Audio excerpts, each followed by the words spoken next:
very different kind of leadership. Thank you.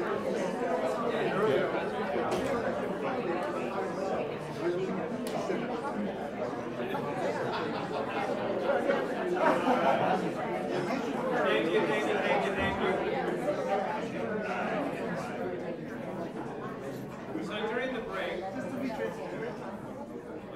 Marty and I were talking, and something occurred to me that I'm wondering about.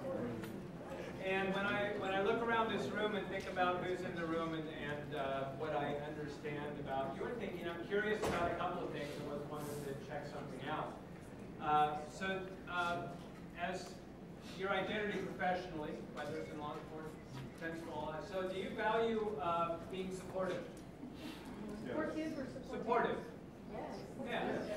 And whatever it means, you also value that idea as a leader in what you do is offering protection of sorts, whatever that might be. It could be physical protection, it could be social protection, equity and access, lots of things of that sort.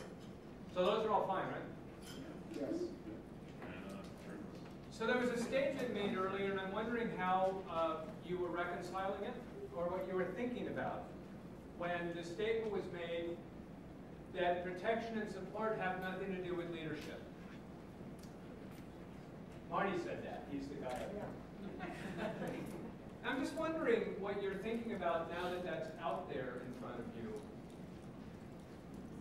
Could you repeat the question? It seems to be conflicting. The statement made was protection and support have nothing to do with leadership. And as I listened to that, my thought was, wow, those are two deeply held values in this room.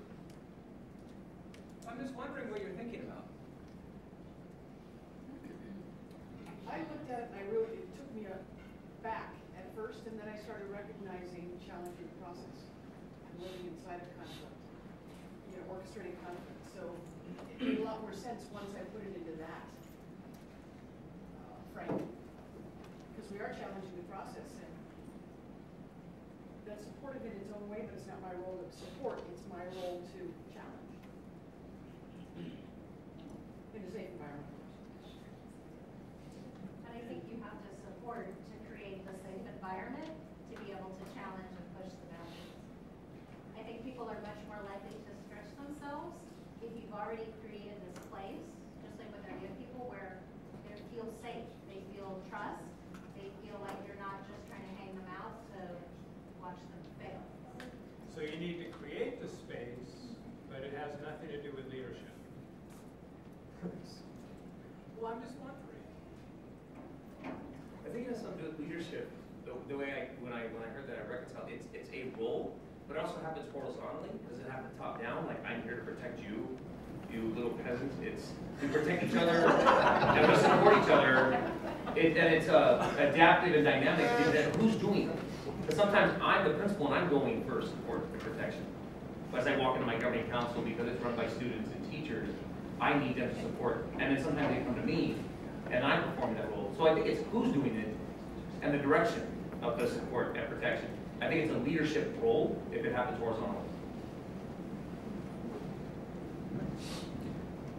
I think of it as in terms of being a parent. So at times you're going to challenge your child, and at times you're going to correct them.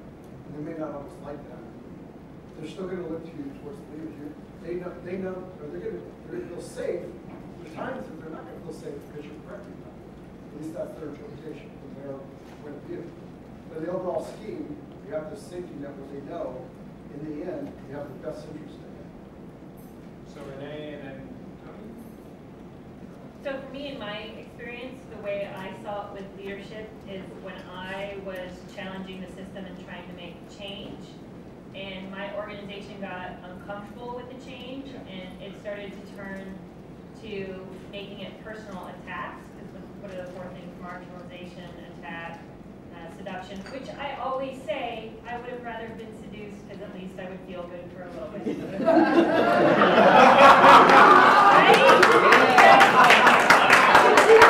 So in other words, you're telling the story about just before you got fired and that was. Just saying. But at that point where it started shifting for me me, I went to my boss and I said, hey, do you know I'm going to be moved out of my position? And he backpedaled very quickly and said, oh, that's not something I can be involved with, you know, that's decisions based. And to me, his position as a leader and his role in my organization should have really been to protect me and to say, this, yeah, protect and support, that this isn't about her as an individual, this is about where we're moving as an organization and what do we want. So for me, I really see it as a leadership piece. I think when Marty said, we thought that our authority gave us leadership. We're in the position, and the position equals leadership, and so I'm going to do what I think I'm going to do, as opposed to customizing our relationships with people so that we can use leadership to get the work done.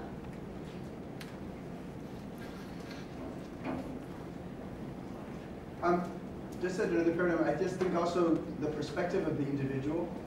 So in my experience of being in LAUSD for 27 years, most admin that I have run into are just using it as a step up. So then this paradigm that you discussed really works very well for what their goal is, and that is just to move up. So therefore, it is just a surface thing. I just need to make it all look pretty. I need to make myself look like I am a leader in the paradigm that we've agreed on. Now, Caesar and myself are choosing to do actual real change, and then we were stupid enough to actually realize we had to take control of the whole damn thing. They gave it to us, and now we're having to figure out how the hell to do that. And so we've opened ourselves up to looking at leadership in a different way, and which is why we're here. We don't know the answers, but we know that the way that it was before really serves the leader who wants to move themselves personally forward. But if you want to change the system, then you have to sort of start all over again, which is what him and I are trying to do. I agree that in the sense that protect and support has nothing to do with leadership when it's something I want. Because if I want it, I'm going to get emotional, and then it messes up my brain when I have to deal with it.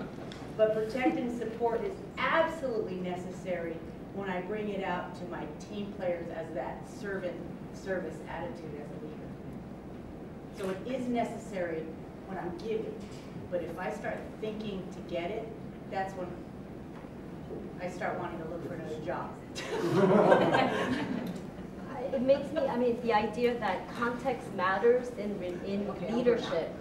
All of this matters, and I know when you mentioned, you know, when teachers come to you, you know, just give me the answer. I'm on the flip side of that, where I'm at a comprehensive high school where there's, you know, a system called extended school-based management. So this, you know, shared decision making, and in the name of shared decision making, you know, all the people that are sitting at the table, that they may not have that knowledge base, expertise, or the savvy or understanding systems, saying their 2 cents and driving and telling the principal, me, you're just one vote. And so, you know, just kind of grappling with that very confining structure within, you know, which I work, and then to really move the needle in terms of making any progress academically or culture-wise when you're, you know, with a school that's veteran heavy, you know, and you've got teachers here who have been there for 20 years plus. And I've been there 3 years, and they told me that, you know, they will be here when I leave, and they say this at a faculty meeting. And, you know, all you admins put together years, you know, I have more years. I mean, so it's that sort of, you know, the attack and the, you know, and then how do you know, work with that sort of mindset, right? That's there, that institutional, you know, history and structure and resistance. So I grapple with that. Really, is it truly shared decision making? No. I want to see if we can. It's all in the name of. See if we can agree on some language just for the next day. Get rid of me at 2:30 or so tomorrow afternoon. So I'm not asking you to buy this, I'm just asking you to rent it. Let's try and never use the word leader. Because it is confusing. I don't think there is any such thing as a leader. I think leadership is a behavior. It's something some people do some of the time.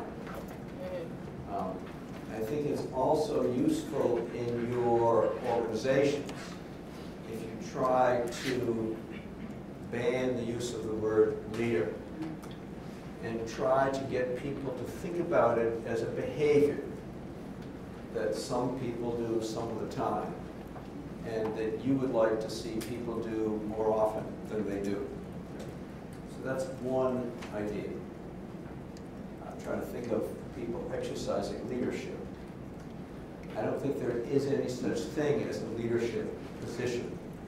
A position, whether you are a teacher or a student or an assistant principal or a principal or a police chief or a lieutenant or a sergeant or a parent or a kid, a position brings with it some authority. Any position you have, my position in this room now, brings with it some authority. Your position in this room now brings with it some authority. Authority is a contract for services. Whether you're a mom, or you're a principal, or you're a participant in ISLI, or whether you are a smart-ass from New York that flew across the country to have a conversation for 2 days. Authority is a contract for services. There are expectations on you, some of them formal and some of them informal, that you are expected to deliver on. If you deliver on those expectations, you will be rewarded. If I deliver on the expectations that you have for me, particularly the expectations that Tony has for me these 2 days, I will be rewarded in whatever the coin of the realm is. The coin of the realm is they will reimburse me for my expenses, they will pay me what they said they were going to pay me, and they will pat me on the back. Right? Whatever the reward is, most of us, Alfonso, want to be successful. And the way to be successful in organizational life is to do what people expect of you at a high level of competence. That's what students are taught from a very early age. You know, if you are competent at what I tell you to be competent at, you will get good grades and you will be rewarded for that by being promoted to the next grade or going to college or getting a job or whatever. Right? It's a contract for services. And if you perform in that contract, you'll be rewarded. One of the ways that we make sure that school principals and police chiefs and assistant principals never exercise leadership, one of the ways we make sure that people never exercise leadership is rewarding them for never exercising leadership by calling them leaders. It's a bribe. It's a bribe to keep you right where they want you. Right? And when people tell you you are a leader, right, begin to be nervous. Right? Because that means they love what you're doing and they're trying to get you. Raise your hand if you do not want to be thought of as a person who has the capacity for exercising leadership. Raise your hand. See? You don't think people know that? Right? So if you want to be thought of as a leader, people will call you a leader for doing what they want you to do.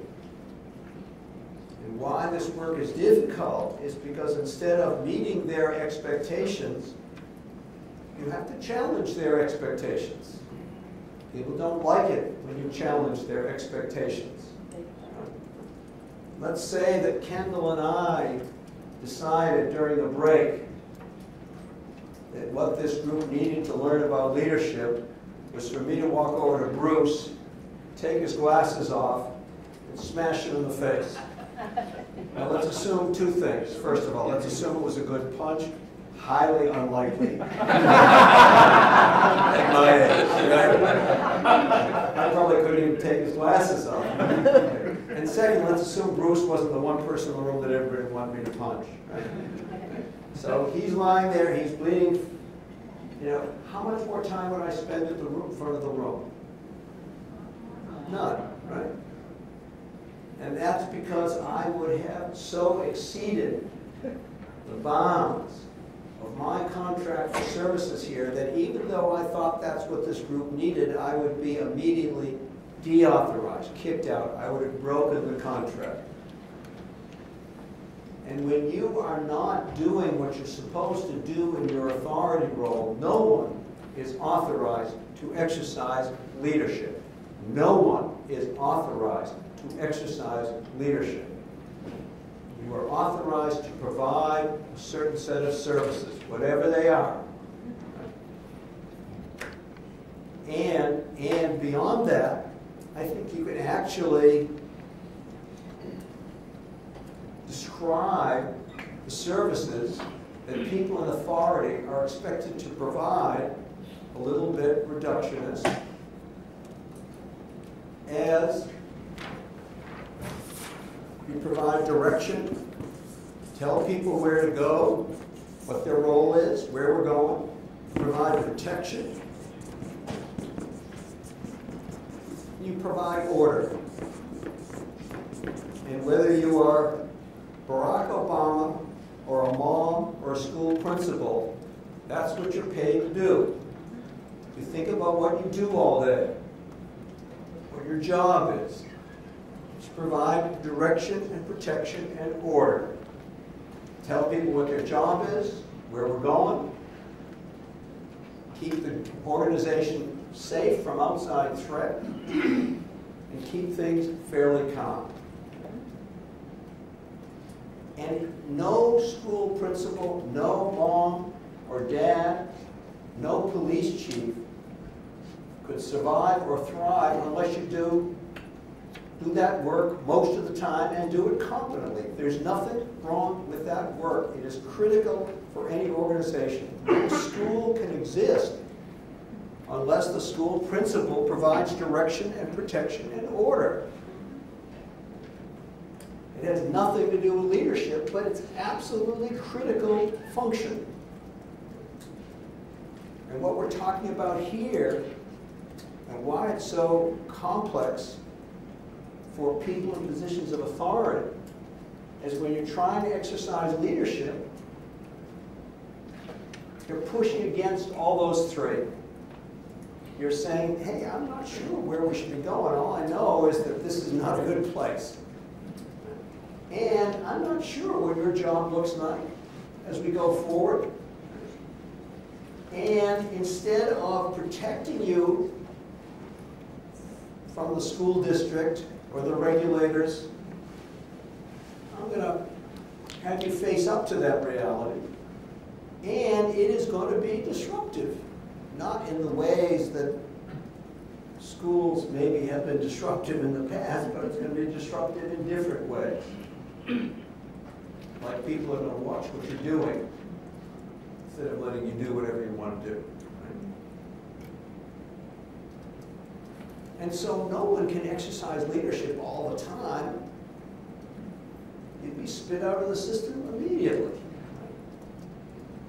And what Renee's story is about is her exercising leadership beyond the tolerance of her boss. And to me, I say this respectfully, Renee, not shame on the boss for not backing her up. Shame on her for not realizing that she had gone beyond his limits. And she hadn't created that safety, that holding space, in whatever way it was possible to do so. Because I don't think it's good for the world that she got spit out of the system. Right? And so I'm not interested in noble failure. I don't want to come back here 2 years from now and find that half this room has lost their jobs.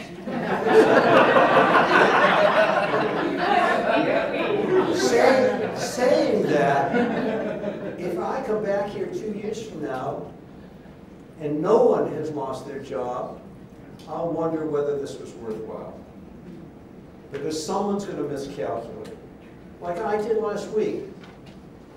I was working with a group of people last week and I miscalculated and may or may not cost me the job. Because I went too far, pushed too hard, wasn't reading the signals. Remember the book Profiles in Courage, which John Kennedy won a Pulitzer Prize for, even though he didn't write?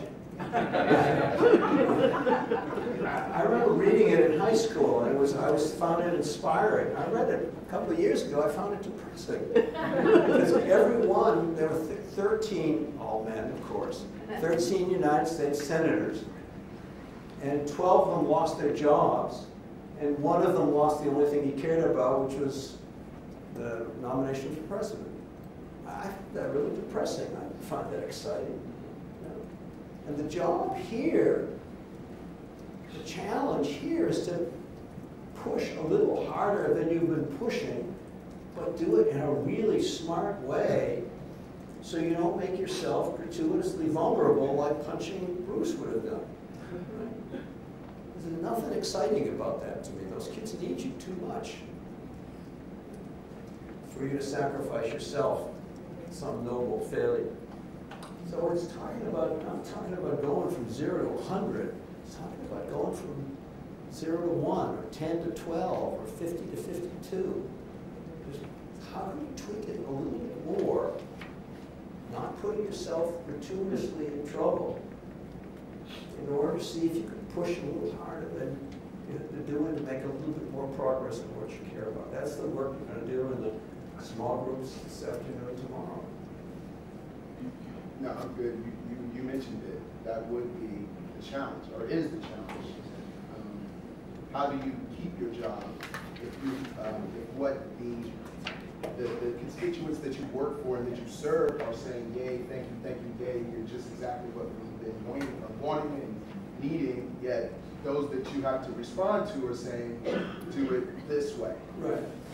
And because it's been done that way, and that's the way it is. And the answer is very carefully. And the answer is, is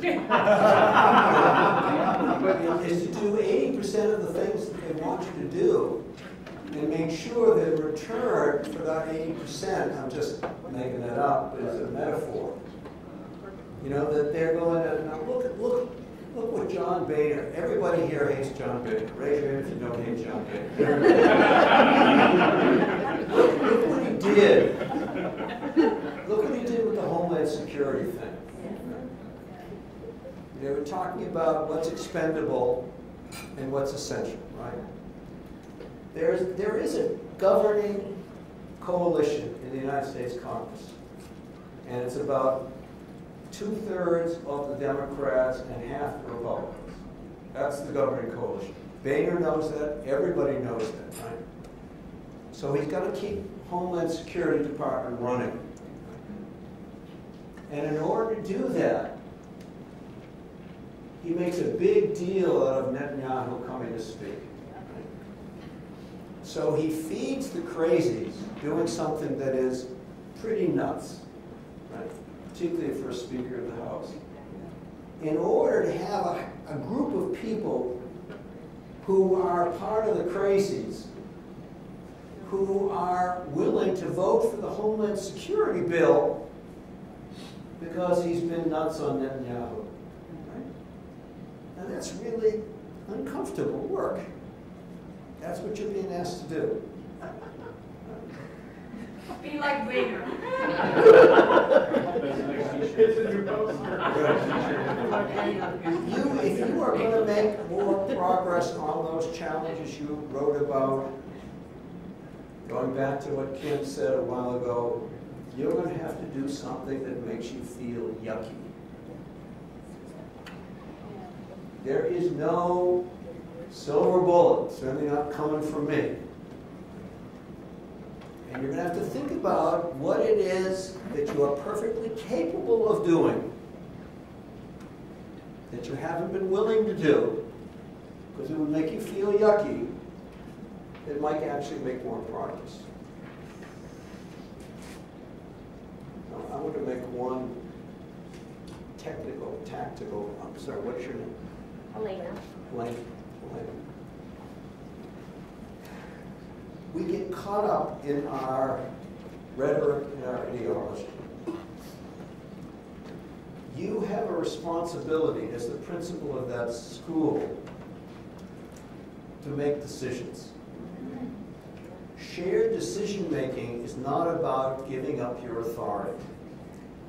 The authority you have is to determine the decision-making rule. And sometimes you should make decisions by a vote, in which you do have one vote. Sometimes you should make decisions by consensus. Sometimes you should make decisions like an authoritarian despot. Sometimes you should delegate decisions to the people who are going to be most directly affected. But never give up the authority to decide how we're going to decide.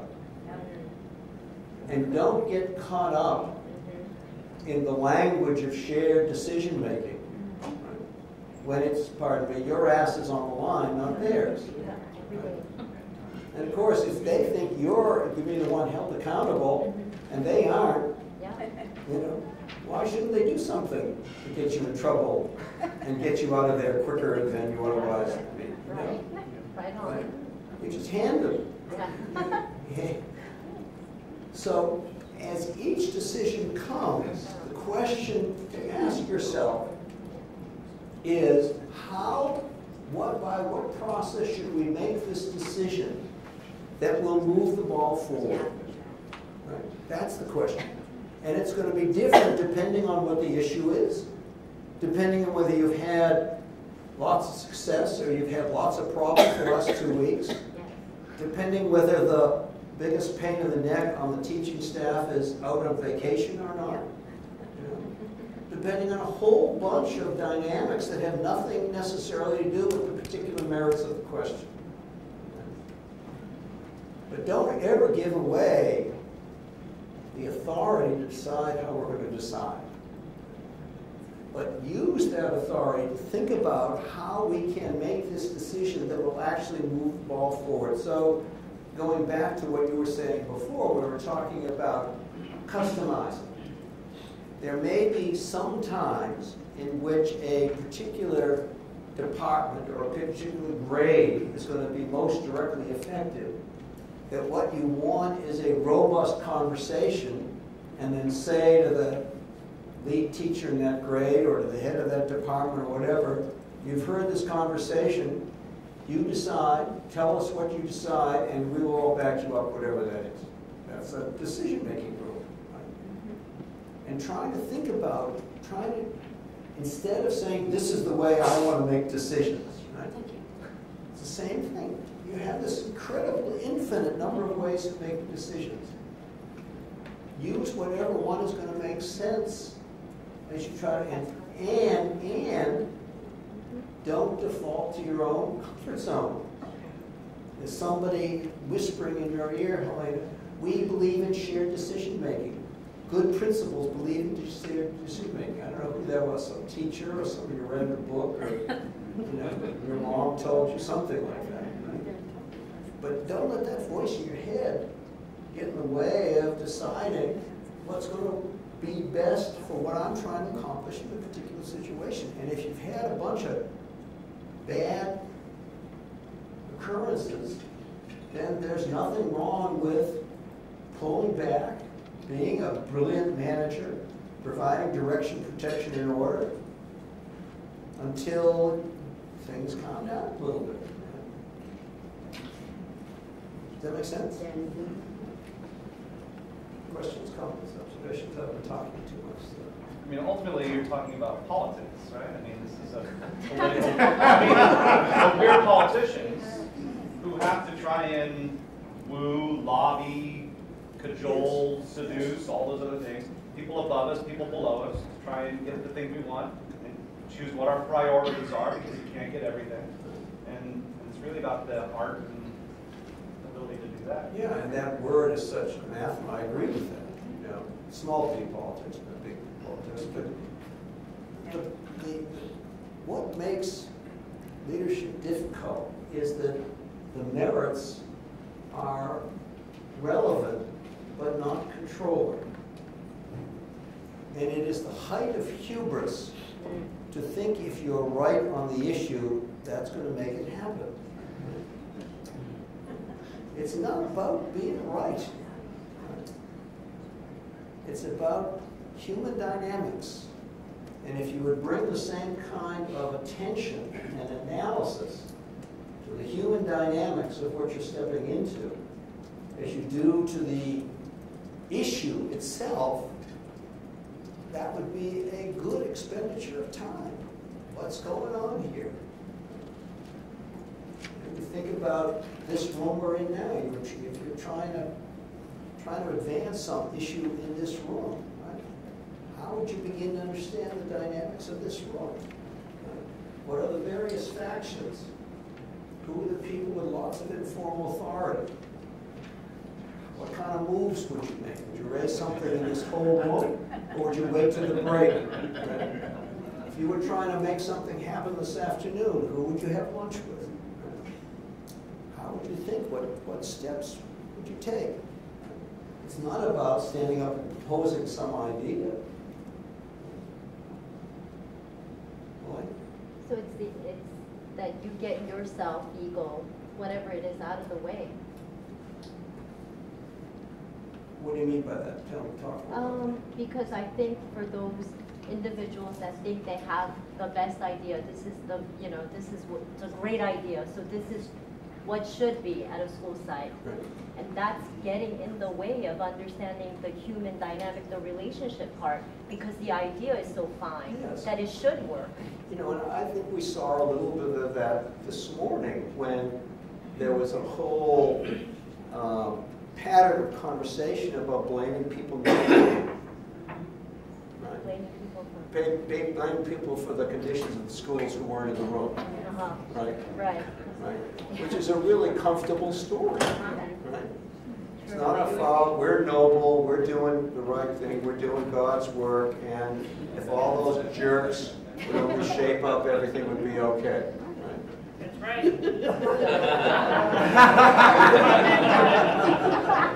They should have been a principal.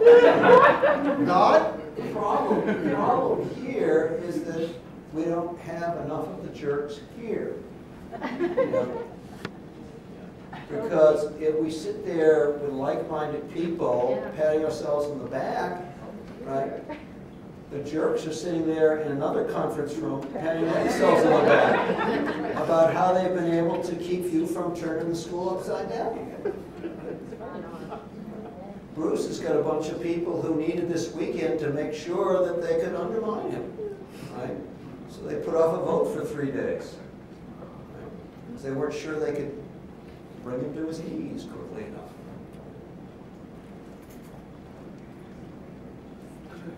One of my, and I know I might just be walking right into your crosshairs right now, but one of my rubs with the book was this idea, I mean, even in the title, like, how do you survive being a leader? Leadership, my bad. But I just been operating, it took a lot of acts of leadership to create our vision and mission and just to create our school. But I've been operating that I shouldn't, it's I entertain the possibility that I possibly shouldn't endure. The vision shouldn't endure. The vision and mission has to. So if I don't survive this process, that's okay. Well, it's okay if the mission endures, but it's not okay as if once they spit you out of the system, they go back to the old ways. You know, I mean, Jesus believed that too. Right? And we could argue about whether he was right or wrong. I mean, you are part of what I saw the word risk up there a couple of times in the flip charts.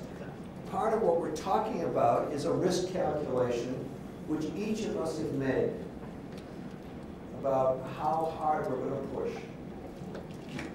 And each one of us has made a risk calculation in our workplaces, and we've made the risk calculation in this room.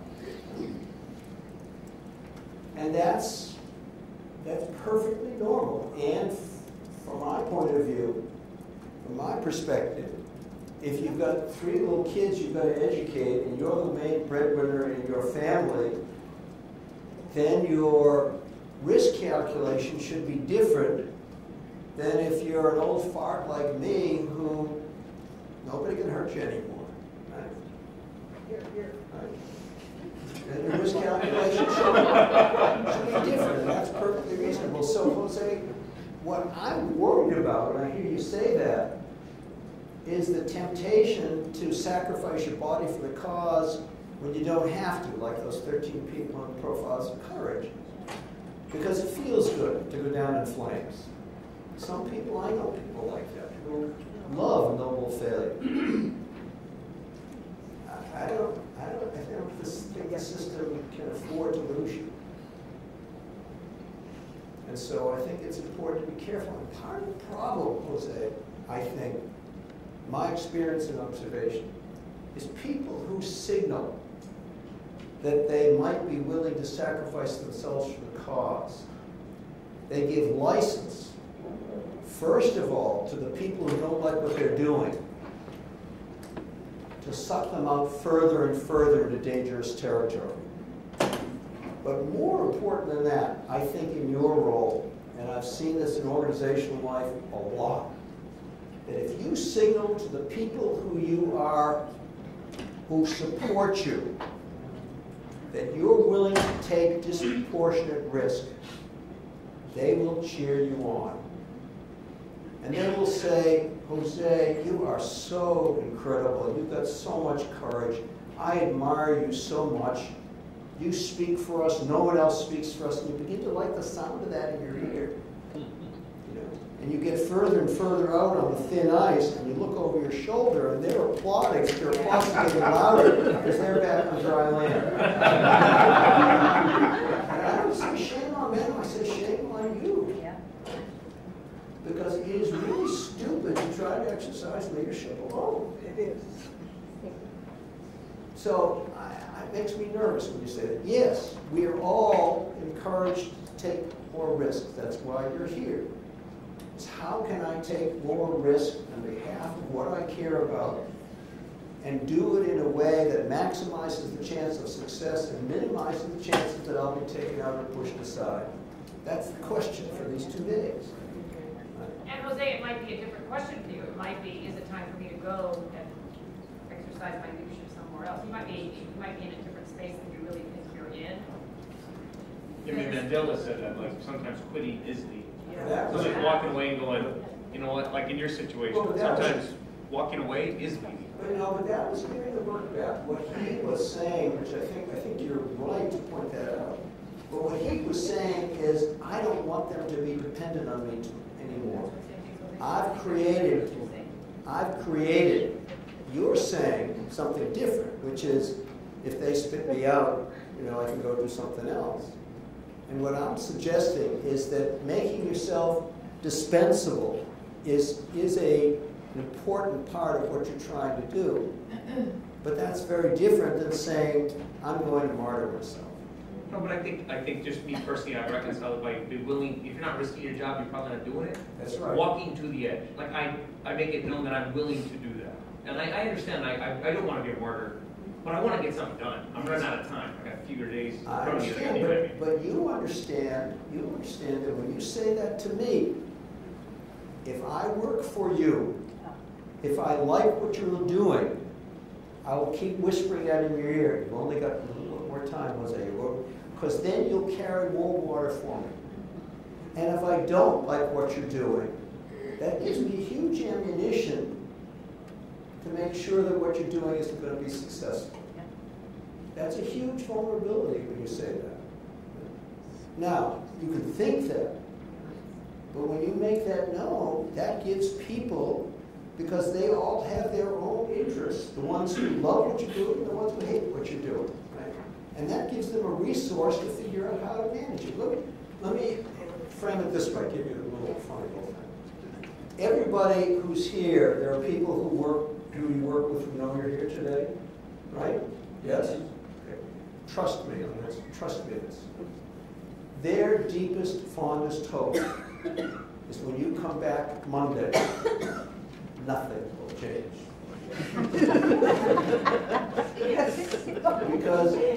Because they have figured out, whoever they are, how to manage you, how to get what they want from you. They're good at it. They're invested in it. They've been successful at it. Both the ones that are with you and the ones that aren't with you and the ones who haven't decided yet. And if you come back any different in any important way, they will literally be disoriented. If I know that on Friday, if I tap Karen on her shoulder, left shoulder, she's going to jump this high. And on Monday, she comes back and I tap her on her left shoulder and she jumps this high, or doesn't jump at all, I will be confused. And I will try to figure out what I can do to get back the old Karen that I knew and loved and could manage. Do you have kids, Jose? Yeah. Let me tell you one story. I know there are several things, but one story that illustrates this. The first time I ever thought about this. My son, one I'm actually going to see this afternoon, tonight, lives in LA. When he was 6 years old, his mom and I were separating on the way to getting divorced. And so I used to take him out to dinner one night a week, and I took my daughter out to dinner one night a week, so I don't know each one of them. We were driving, for those of you who know Boston, we were driving down Memorial Drive along the Charles River. I can't, and he was 6 years old, he's just had his 45th birthday, so a long time ago, but I remember it like it was yesterday. And I said, Sam, where do you want to go to dinner? And he said, I want to go to McDonald's. And I said, Sam, I cannot go to McDonald's one more time. There's nothing I like to eat there. I don't like the atmosphere. There's nothing. Any place you want to go, you just tell me, Sam. You just pick it. Any place you want to go, I'll take you. You just let me know. And he said, Dad, please take me to McDonald's. This is the last time I ask you. I'll never ask you again. I promise, I'll never ask you again. And I said, okay. And he said, age 6, Dad, can I ask you a question? I said, sure. He said, why is it when I whine like that, you do exactly what I want you to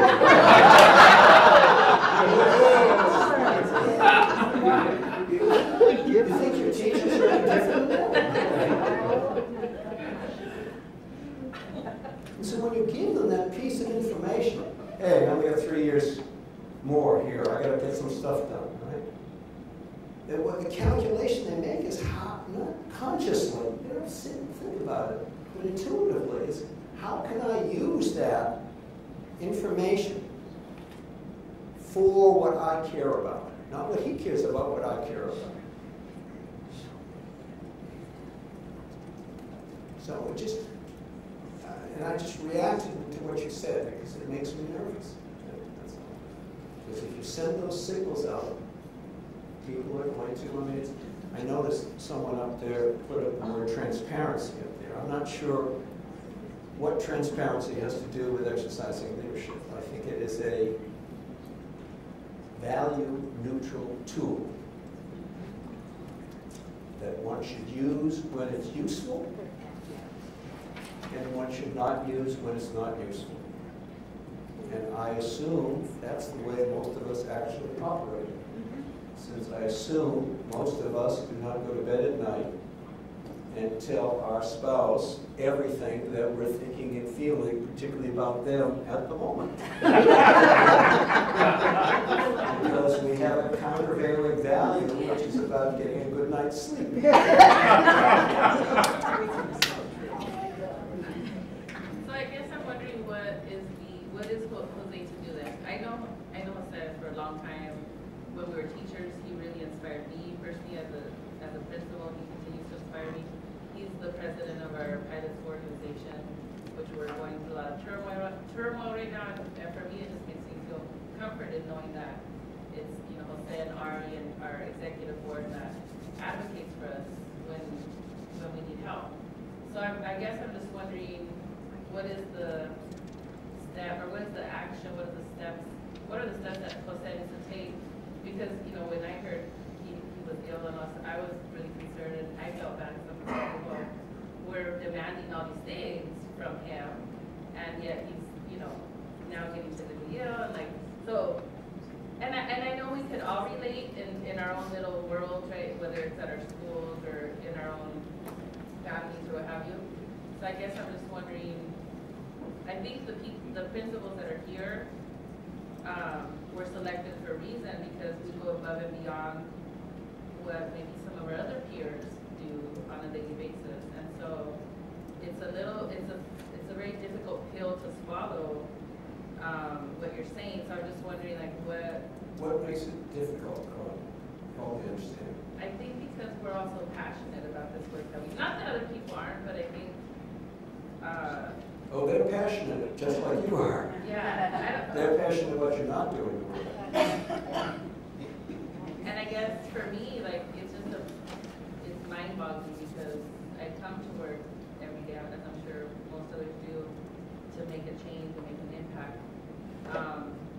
And I've done it a certain way for a very long time. And but I also worry about, just like for everybody else, I'm sure, like my own personal health, my own priorities, and so I guess I'm trying to figure out how do you balance it? How do you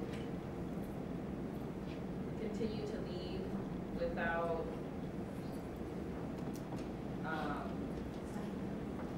somebody help me, without like Without destroying yourself. what I mean? Sacrificing yourself.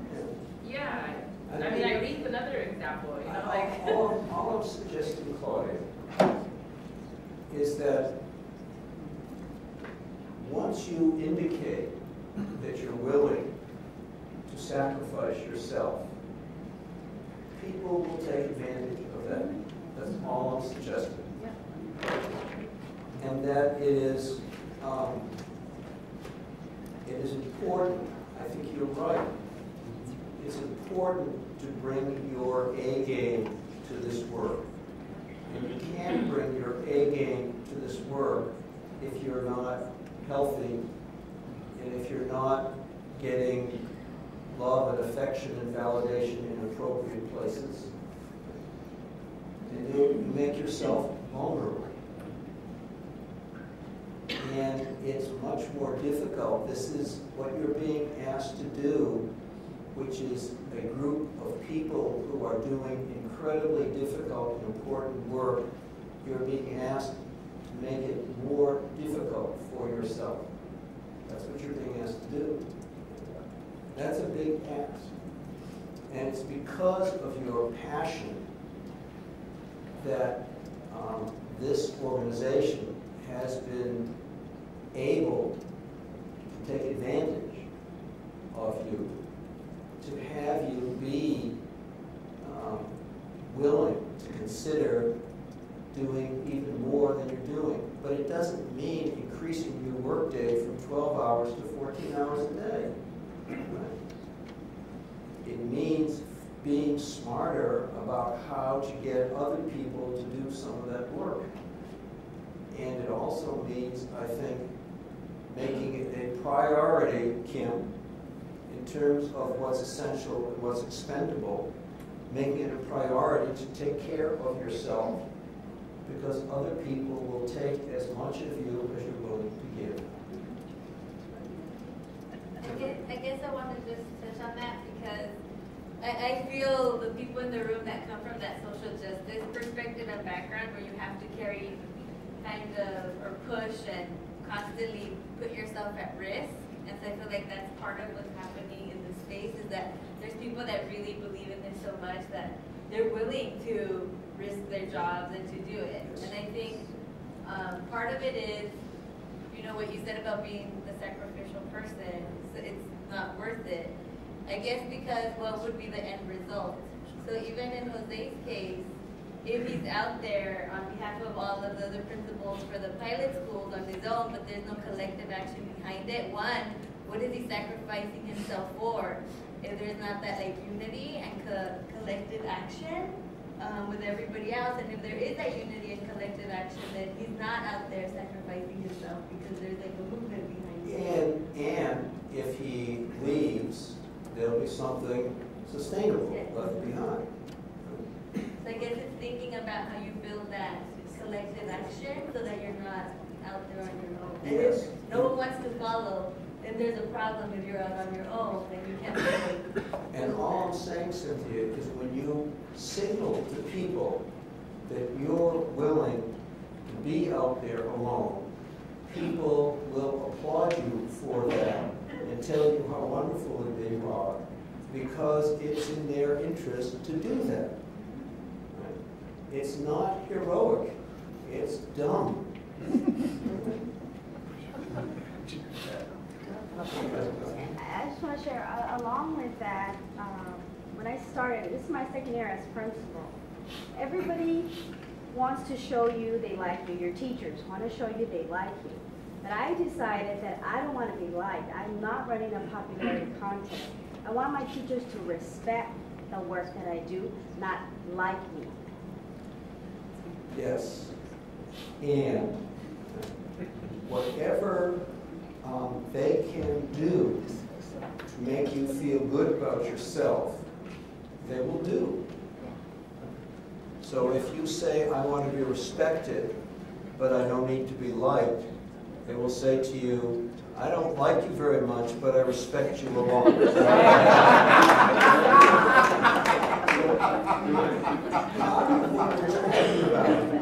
Part of what we're talking about is understanding.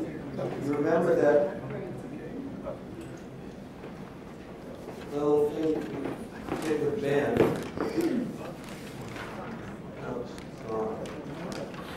Part of what we're talking about is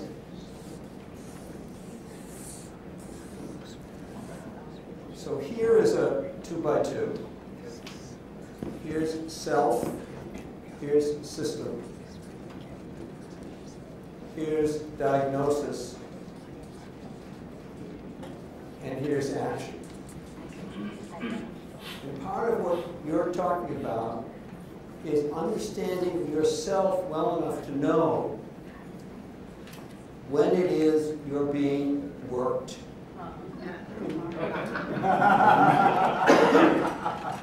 And the more signals you send, the more easy it is for people to keep you where they want you. Saying that, I think you're absolutely right that one of the secret sauces that we're talking about is the willingness not to be liked in the moment. And for some people, that's very, very difficult. Very hard for some people not to be liked in the moment. It's just hard, emotionally hard. But if you know that about yourself, that's a huge resource in being willing not to be liked in the moment because it is serving some purpose. Now there are some people, probably people in this room, probably some people, particularly the police side, for whom not being liked in the moment is a sign of competence. They've got to watch out on the other dimension, that they're too susceptible to being used by people being angry at them. So trying to think about what are your own triggers, what are your own vulnerabilities, what are the ways, like my 6-year-old son, that people get you to do what they want you to do. And how can you see that coming so you don't step into it, collude with them? And it's going to get worse with your grandson. Yes, right. He's already, he's not even a sentient being yet, and he's got us all twisted around. Questions, comments, observations? We're getting close to the magic hour here. Yes, Mark. Great name, Mark.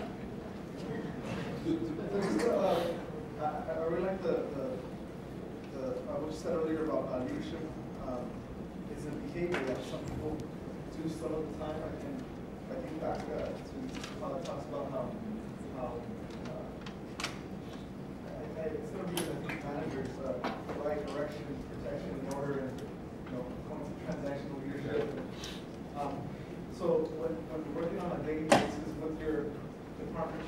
but I want them to start thinking themselves not as managers, but more as instructional pushers of Yeah.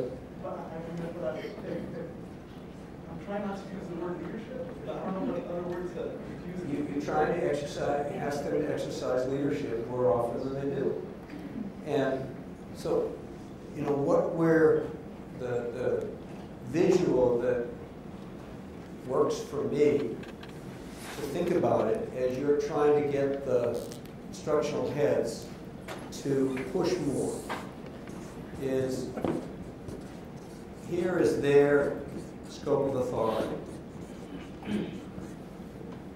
And what you're asking them to do is to spend more time than they have in the past dancing on the edge of their scope of authority on behalf of what they care deeply about, and to do it in a way that maximizes the chances of success and minimizes the chances that they will get taken out or pushed aside.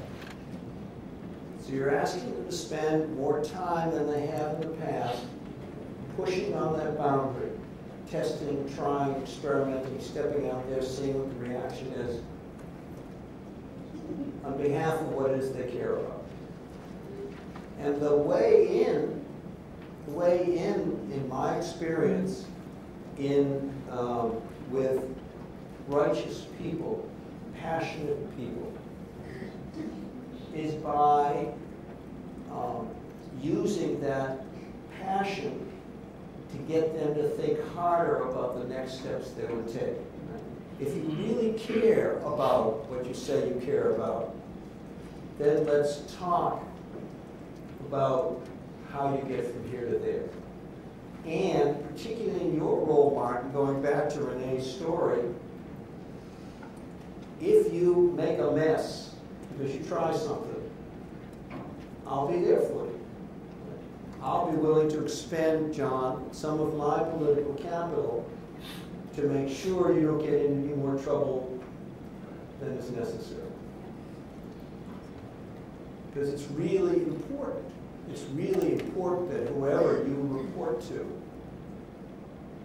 you're keeping very close tabs on them. Yes, you've been trying to get it more. No problem. It took me a while, but after today, I actually put a name.